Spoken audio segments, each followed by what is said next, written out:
draft class, which in some aspects might be even better. The 2018 draft is, without a doubt, the best class ever at the point guard position. There are several future Hall of Famers, and it may even be the deepest class of all time. But what better place to start than the best European prospect ever? Of course, we're talking about Luka Doncic. Luka wasn't just the most accomplished teenager coming out of Europe, he was the most accomplished teenager to ever enter the NBA, period. Of course, there were other greats such as Drazen Petrovic, Toni Kukoc, Arvydas Sabonis, or Manu Ginobili who came to the NBA with a EuroLeague title and MVPs, but nobody did it by the age of 19.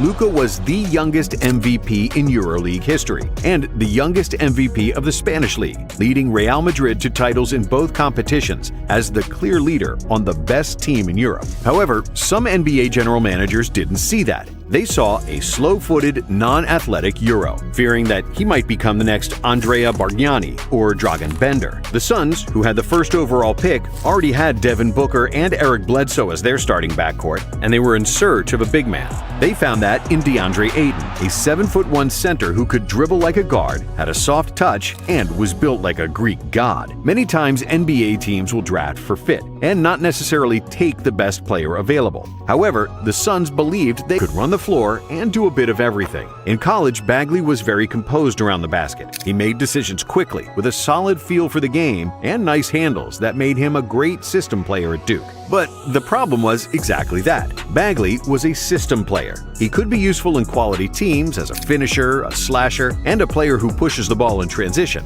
But he wasn't a guy who would make a difference on his own. The Kings got an all-rounder, a player who had the potential to be a second or third option on a championship team, which is great because you need players like that. But in this draft, stacked with superstar difference makers, the Kings wasted their pick. And that's something that can't be said for the Atlanta Hawks, who had the third overall pick. The Hawks drafted Doncic. The Atlanta Hawks select Luka Doncic from Ljubljana, Slovenia. But they immediately traded him to Dallas for Trae Young, plus the Mavericks' first pick in 2019, which proved to be one of the most win-win trades in NBA history. While Doncic was clearly the best player in the draft, Trae Young was not far off, with passing ability and shooting prowess that jumped off the page. At number 4, the Grizzlies drafted Jaren Jackson Jr., the shot-blocking machine who could shoot and move like a guard. Because they still had Mike Conley in his prime, Memphis's pick was logical, and in retrospect, they can't be mad at drafting Jackson Jr.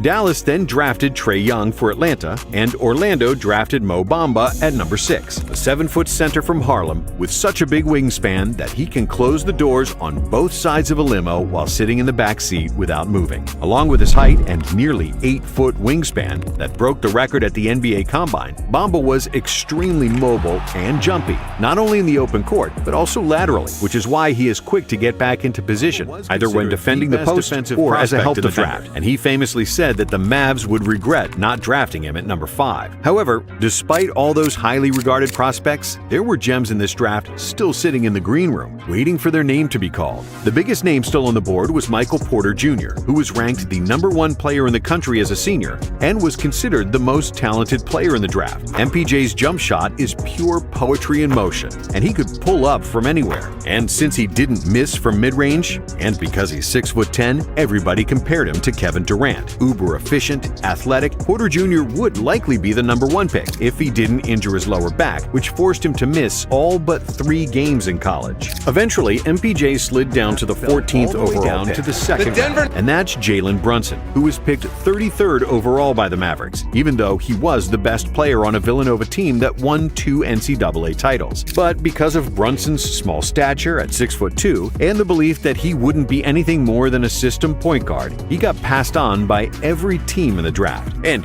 if there were a redraft, Luka would be the number 1 overall pick, Shea would go second, and it's a toss-up between Brunson and Trae Young for the number 3 spot. Jaren Jackson would probably be the 5th pick, followed by Mikal Bridges and Michael Porter Jr. And to close out the top 10, Ayton would likely go at 8, Colin Sexton at number 9, and Miles Bridges as the 10th overall pick. Wendell Carter Jr., Gary Trent Jr., Anthony Simons, and Kevin Huerter would also be lottery picks in a redraft, which proves the depth of this class. Doncic, SGA, Trae, and Brunson all made the All-Star and All-NBA teams so far, with plenty more to come.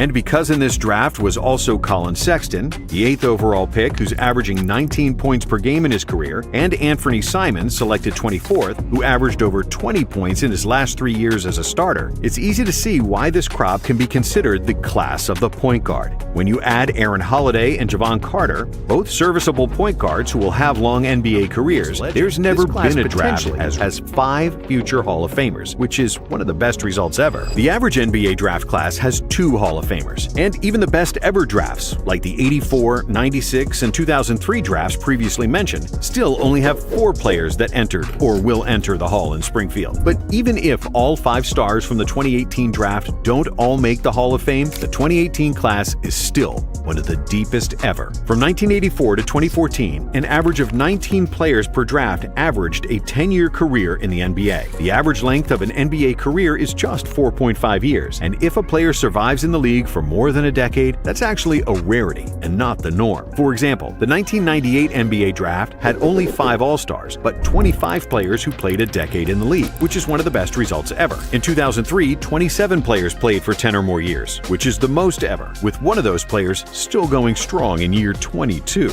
But from the 2018 class, there are a whopping 37 players who are still in the league, and it's safe to say that most of them will last for 4 more years in the league, even if only 75% of the game. Of course, their careers aren't over yet, and those averages can drop as production dwindles down towards their retirement. However, even those players who aren't averaging 10 points per game already had a significant impact and are known NBA names, like Bruce Brown, Mitchell Robinson, Robert Williams, DeAnthony Melton, Jared Vanderbilt, Mo Wagner, and Landry Shamet. What is also special about this draft is that it didn't have any big busts. Sure, Ayton wasn't supposed to be the number 1 pick, but he still averages 16 and 10, and was the 3rd best player on a team that made the NBA Finals. Marvin Bagley is also a disappointment, but he's averaging 13 points per game in just 24 minutes of action and still has a chance to grow and get better. Out of 14 lottery picks, only Jerome Robinson, Kevin Knox, and Mo Bamba can qualify as busts, even though Bamba will likely still have a long career based on his defensive production,